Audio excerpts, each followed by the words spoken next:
Morning student. अब आज हम हमारा जो नेक्स्ट है व्यावसायिक नैतिकता के अंतर्गत पार्ट 2, इसमें व्यावसायिक नैतिकता के अंतर्गत इससे पहले वाले वीडियो में हमने शिक्षक की जो व्यावसायिक नैतिकता में शिक्षक अपने कार्यों के प्रति सजग, अपने कार्यों के प्रति सजग, दूसरा था छात्रों के प्रति व्यवहार, छात्रों के प्रति व्यवहार। उसके बाद तीसरा था सहकर्मचारियों के साथ व्यवहार, सहकर्मचारियों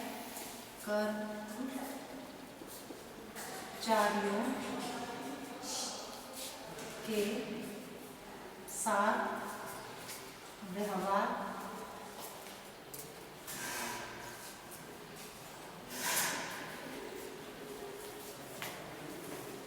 फिर है अभिभावकों के प्रति,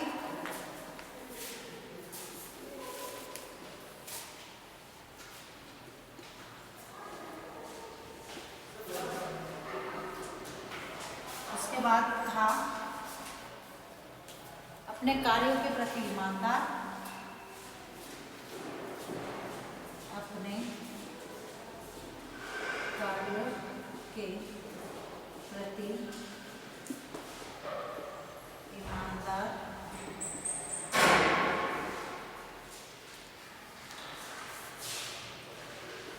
कर्तव्यनिष्ठ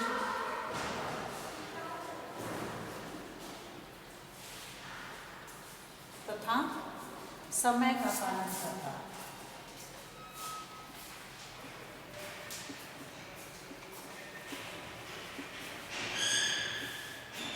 समय का पालन करता।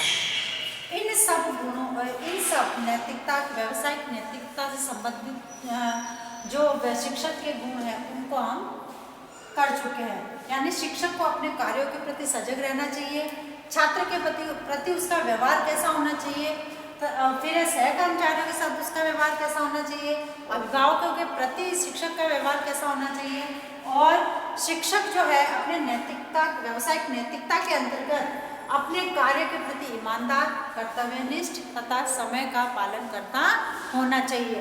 इन सब बिंदुओं के बारे में हमने हमारे जो इससे पहले वाले वीडियो में हम अध्ययन कर चुके हैं। अब आज का हमारा नेक्स्ट जो 6th पॉइंट है,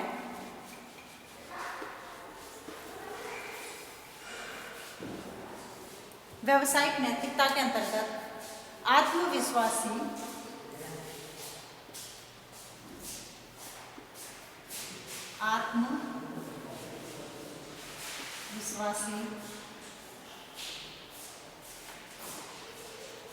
तथा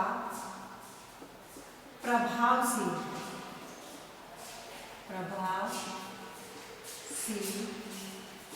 व्यक्तित्व।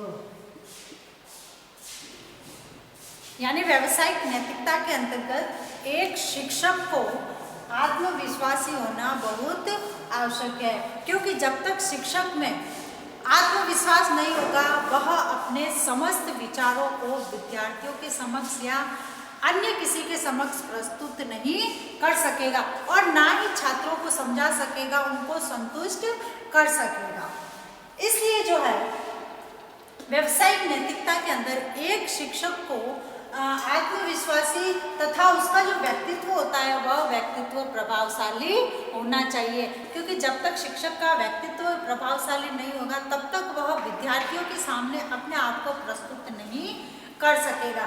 इसलिए जो है व्यावसायिक नैतिकता के अंतर्गत सबसे महत्वपूर्ण जो है शिक्षक में आत्मविश्वास का होना आवश्यक है, क्योंकि आत्मविश्वास होगा तभी वह अपनी विषय वस्तु को, अपने सब्जेक्ट को, अपने विषय को अच्छे तरीके से विद्यार्थियों के सामने प्रस्तुत कर सकेगा तथा उनको संतुष्ट कर सकेगा। तथा उसमें आत्मविश्वास नहीं होगा तो वह अपने सहकर्मचारियों तथा अभिभावकों इन सबको भी संतुष्ट करने में असमर्थ होगा। इसलिए एक शिक्षक में जो है आत्मविश्वास का होना आवश्यक है तथा उसका व्यक्तित्व भी प्रभावशाली होना आवश्यक होता है। उसके बाद है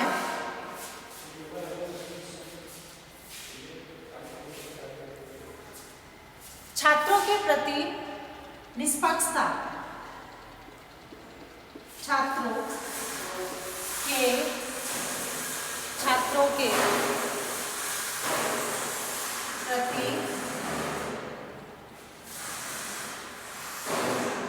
निष्पक्षता।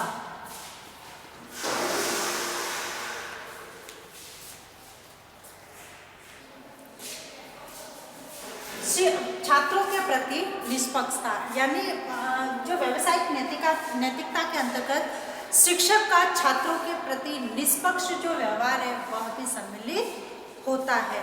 यानी शिक्षक को हमेशा अपना व्यवहार पक्षपात रहित रखना चाहिए, यानी किसी भी विद्यार्थी के साथ पक्षपात नहीं रखना चाहिए। अब चाहे वह विद्यार्थी किसी भी प्रकार का हो, चाहे वो होशियार हो, चाहे वो कमजोर हो, चाहे मंद बुद्धि हो, चाहे उच्च बुद्धि हो, तीव्र बुद्धि वाला विद्यार्थी हो, क्योंकि कक्षा में पढ़ने वाले या विद्यालय में पढ़ने वाले विद्यार्थी जो है एक शिक्षक के समक्ष सभी समान होते हैं। इसलिए शिक्षक का व्यवहार सभी छात्रों के प्रति निष्पक्ष रूप से बिना किसी पक्षपात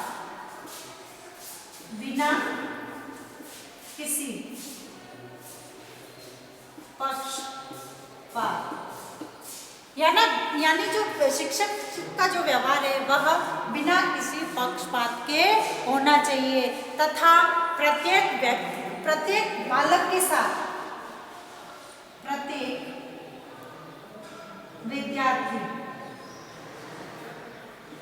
प्रत्येक विद्यार्थी के साथ शिक्षक का व्यवहार एक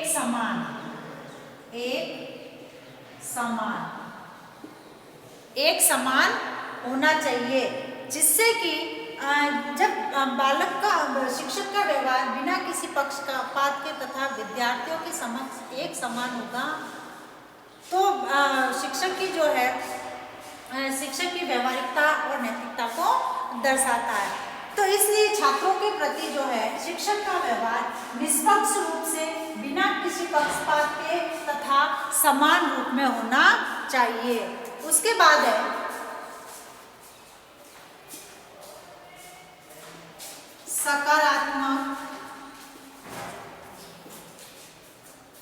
सकारात्मकता का गुण।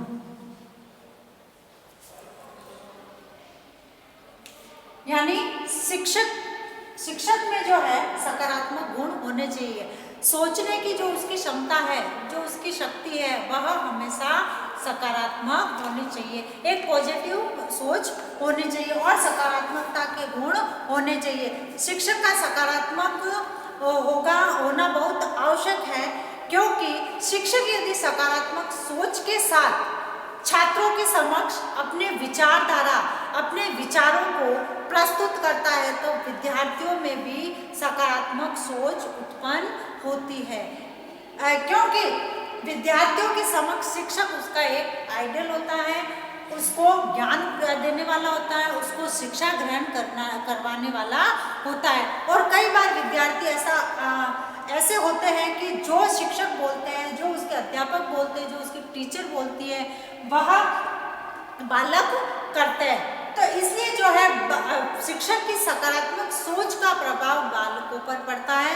शिक्षक जैसा सोचता है बालकों पर भी उसी सोच का प्रभाव पड़ता है तथा उसकी जो सकारात्मक सोच है वह बालकों पर असर डालती है। तो इसलिए शिक्षक में एक सकारात्मकता का गुण होना आवश्यक है, जिससे कि जब शिक्षक सकारात्मक रूप से या सकारात्मक सोच के साथ विद्यार्थियों के समक्ष अपने विचारों को प्रस्तुत करता है तो विद्यार्थी भी उसी सोच के साथ, उसी सकारात्मकता के साथ अपने कार्यों को करते हैं। उसके बाद आता है अनुशासन प्रिय तथा नेतृत्व क्षमता। अनुशासन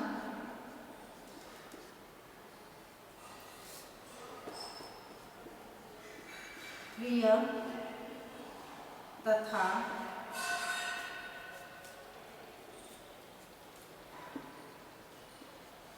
नेतृत्व क्षमता,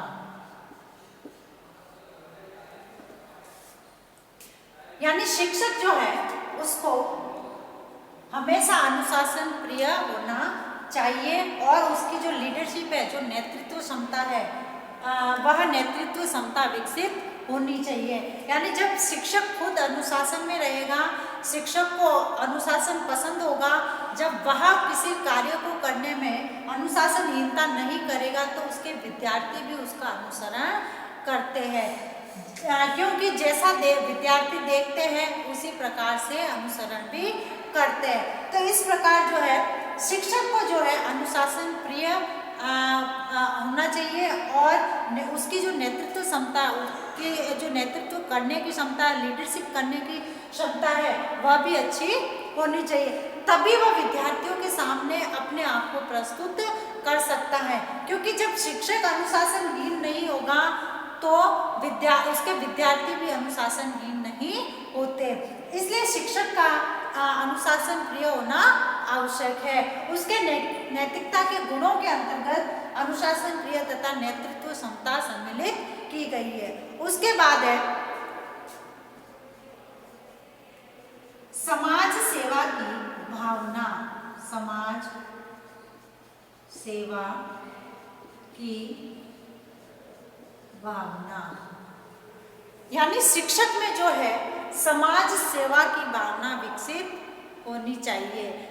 ये नहीं होना चाहिए कि विद्यालय आया, अपना काम किया, पढ़ाया, छुट्टी हुई और घर चला गया, बल्कि यह होना चाहिए कि समाज सेवा की भावना उसमें विकसित होनी चाहिए।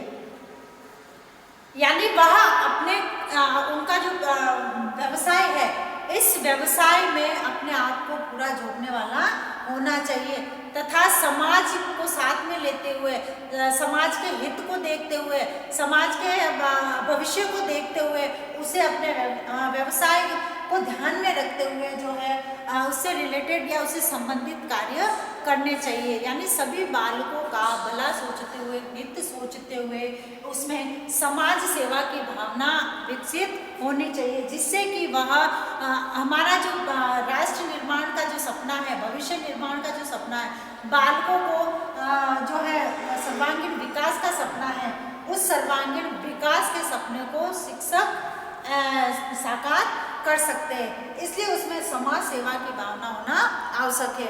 उसके बाद है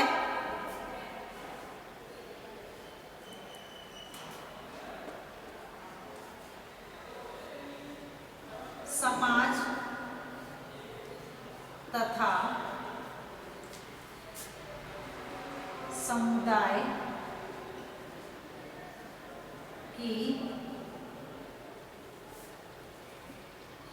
समस्या का ज्ञान। यानी शिक्षक की जो व्यावसायिक नैतिकता है उसके अंतर्गत शिक्षक को समाज तथा समुदाय, क्योंकि शिक्षक ही समुदाय तथा समाज का हिस्सा है। समुदाय से समाज का निर्माण होता है और शिक्षक जो है इसी समुदाय का हिस्सा होता है और समुदाय समाज का हिस्सा होता है तथा उसका यह कर्तव्य होता है कि समुदाय और समाज से संबंधित जो समस्याएं हैं उन समस्याओं से वह अवगत होना चाहिए, उसे उसका ज्ञान होना चाहिए, जिससे कि वह समाज व समुदाय से संबंधित जो समस्याएं हैं उन समस्याओं को हल करने में, उनका निवारण करने में समाज और समुदाय की मदद कर सकता है। तभी उसकी व्यावसायिक जो नैतिकता है वह सफल होती है, क्योंकि शिक्षक जो है वह समाज व समुदाय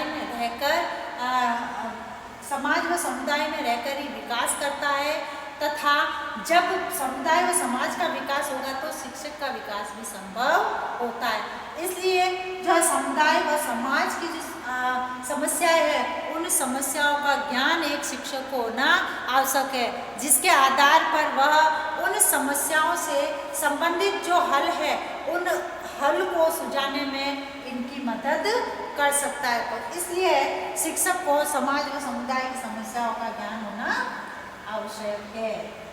उसके बाद है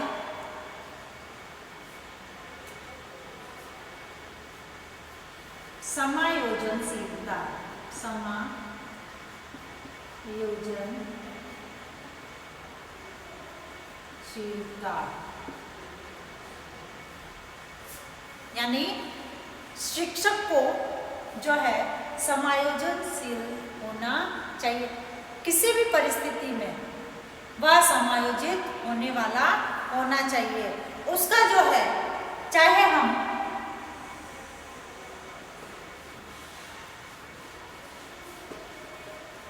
अब समायोजनशीलता के अंतर्गत जैसे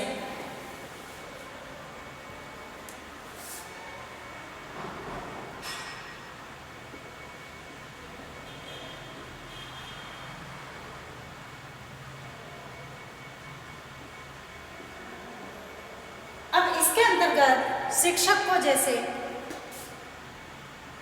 शारीरिक,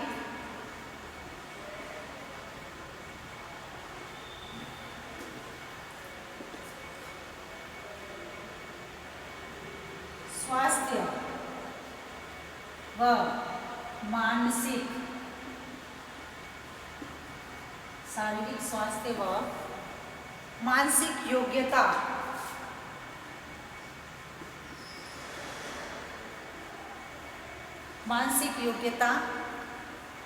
विद्यालय वातावरण,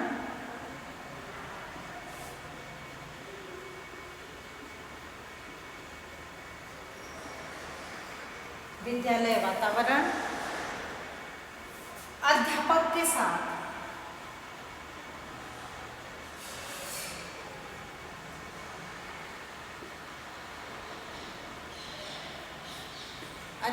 साथ तथा विद्यार्थी,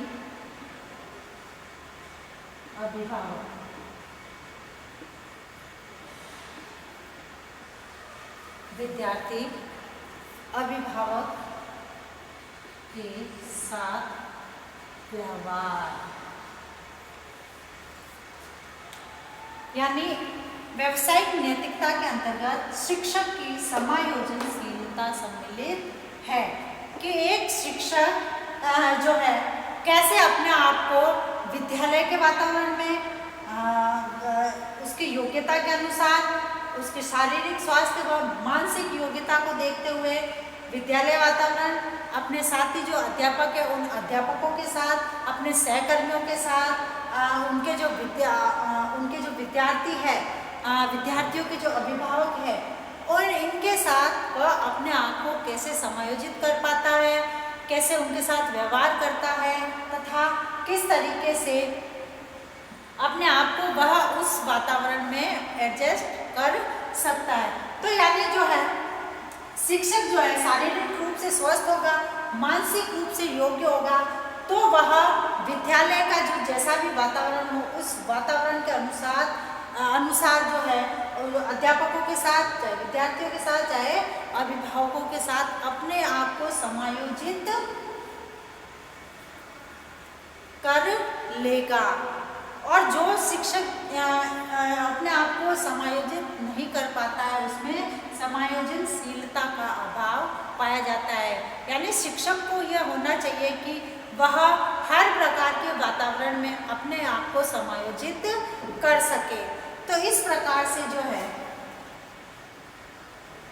शिक्षक का व्यावसायिक नैतिकता के अंतर्गत उसमें विभिन्न प्रकार के इन गुणों का होना आवश्यक है, तभी उसकी जो व्यावसायिक नैतिकता है वह सफल होती है। क्योंकि शिक्षक जो है राष्ट्र का निर्माता कहा जाता है, वह भविष्य का निर्माण करता है, वह उन योद्धाओं को तैयार करता है जो राष्ट्र के निर्माण में सहायक होते हैं। इसलिए इन सब गुणों को देखते हुए एक शिक्षक को अनुभवी, आत्मविश्वासी तथा सहनशील, किस तरीके का उसका व्यवहार हो, इन सब गुणों का होना उसमें आवश्यक माना गया है। अब है आज का आपका गृह कार्य।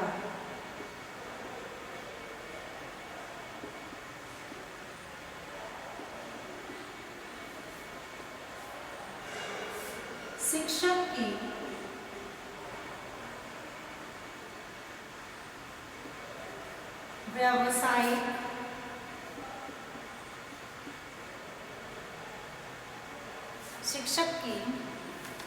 व्यावसायिक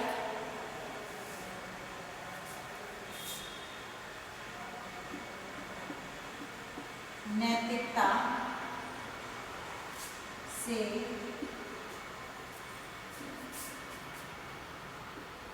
संबंधित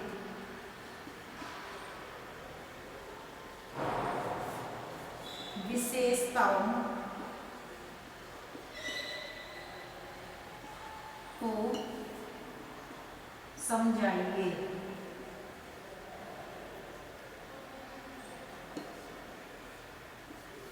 जो भी विशेषताएं मैंने इस वीडियो में बताई है, जैसे अपने कार्यों के प्रति सजग, छात्रों के प्रति व्यवहार, सहकर्मचारियों के साथ व्यवहार और अपने अभिभावकों के साथ व्यवहार, उस कर्तव्यनिष्ठ, ईमानदार और आत्मविश्वासी होना, ये सब जो विशेषताएं हैं, इन विशेषताओं को आपको इसमें लिखना है।